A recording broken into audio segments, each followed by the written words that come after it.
Collectorate में दो पक्ष भिड़े। एक पक्ष ने दूसरे पर लगाया फर्जी रजिस्ट्रियां कर जमीन बेचने का आरोप। कलेक्ट्रेट परिसर में दो पक्ष आपस में भिड़ गए। गाली गलौज गुत्थम गुत्थी होने की सूचना पर पहुंची पुलिस दोनों पक्ष को थाने ले आई। यहां दोनों से वार्ता की जा रही है। वहीं एक पक्ष ने दूसरे पक्ष पर जमीनों की फर्जी तरीके से रजिस्ट्रियां कर बेचने का आरोप लगाया है। पुलिस मामले की जांच कर रही है। जानकारी के मुताबिक मध्य प्रदेश के ग्राम सिंगर्रा निवासी व्यक्ति किसी कार्य से कलेक्ट्रेट गया था। वहीं दूसरा पक्ष अपने जमीन के चल रहे मुकदमे की पैरवी करने गए। दोनों पक्ष आमने सामने आने पर गाली गलौज होने लगी और देखते ही देखते दोनों पक्ष आपस में भिड़ गए।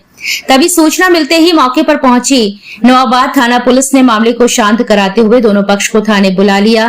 थाने में एक पक्ष सुनील साहू ने आरोप लगाया कि विपक्षी ने उसकी जमीनों की फर्जी तरीके से रजिस्ट्रियां कर बेच दी है। साथ ही आरोप लगाया गया कि विपक्षी ने उसकी जमीन के अलावा कई और लोगों की जमीन फर्जी दस्तावेजों को तैयार कर बेच दी है। इसी बात को लेकर दोनों के बीच कहासुनी हुई। पुलिस मामले की जांच पड़ताल कर रही है। क्या नाम है? संदर्भ में प्रार्थना कर दिया आपने। हम सुनील कुमार साहू पुत्र श्री रमेश कुमार साहू 191 तालपुरे के निवासी हैं।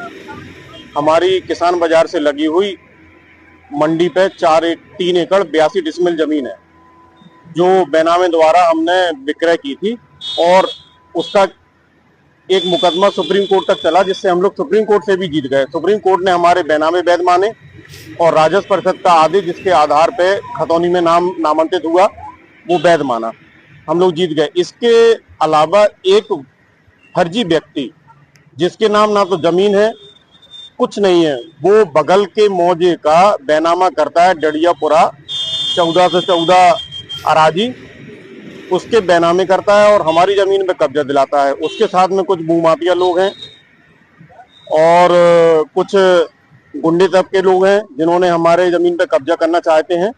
और ये लगभग रास्ते की जो 8,000 स्क्वायर फीट जमीन है रास्ते में दर्ज है राजस्व विलेज में 14 से 14 मौजा डडियापुरा उसको बेचते हैं और लगभग 80,000 फुट जमीन बेच दी। ये फर्जी काम कर रहे हैं। आज हम अपने वकील साहब से मिलने कलेक्ट्रेट में आए थे। कलेक्ट्रेट में वकील साहब से जैसे ही मिले वहां ये मिल गया हमको। इसका नाम है विनोद राय पुत्र गोविंदास राय, ग्राम रिजौरा निवासी, ओरछा थाना। ये बोलने लगा हमसे कि तुम बहुत जो है मुकदमेबाजी करते हो हमारे खिलाफ, हम तुम्हारे को देख लेंगे, तुम्हें जान से मार देंगे, धमकी देने लगा। हमसे कहासुनी हो गई। वहाँ और वकील लोग थे, सब लोगों ने इसको पकड़ा। आज पकड़ करके थाने में ले आए और थाने में दे दिया, प्रार्थना पत्र दिया है थाने में। पूर्व में भी ये कुछ लोगों ने इसके ऊपर मुकदमे किए हैं जिनको ये लगा कि इसने फर्जी जमीन बेची। जो लोग हमारी जमीन पे कब्जा करने गए हमने उन्हें कब्जा करने से रोका, तब उनको ज्ञात हुआ कि ये जमीन हमारी है। उन लोगों ने भी इसके ऊपर मुकदमे कर रखे हैं। इसके ऊपर जालसाजी 420, 467, 468 में मुकदमे दर्ज हैं, नवाबाद थाने में भी और कोतवाली में भी। इसके बावजूद भी इनके ऊपर कार्रवाई नहीं हुई। इनके हौसले बुलंद हैं, ये इसलिए बेनामे फर्जी करते जा रहे हैं। इसकी जानकारी आपको लगातार कैसे हुई और अब तक कितने ऐसे घपले हो चुके हैं? ये कम से कम 34 बेनामे कर चुका है। कुछ लोगों को बेनामे करने के बाद पता चलता है कि वो जमीन हमारी है तो कुछ लोग शांत हो जाते हैं। कुछ लोग भूमाफियों से, गुंडों से मिलकर हमारी जमीन पर कब्जे करने आते हैं। हमारा उनसे विवाद होता है। हमारे विवाद कई लोग मान जाते हैं, विवाद उन्हें पता चलता है कि नहीं ये साहू जी की जमीन है, पेपर दिखाते हैं हम उनको, उन्हें पता चल जाता है कि ये हमारी जमीन है। वो फिर शांत हो जाते हैं। वो लोग इसके पीछे पड़े हुए हैं कि हमारे पैसे वापस करो जो तुमने हमें फर्जी तरीके से जमीन बेची है। उनके भी इनके विवाद चल रहे हैं। पुलिस के द्वारा क्या कार्रवाई?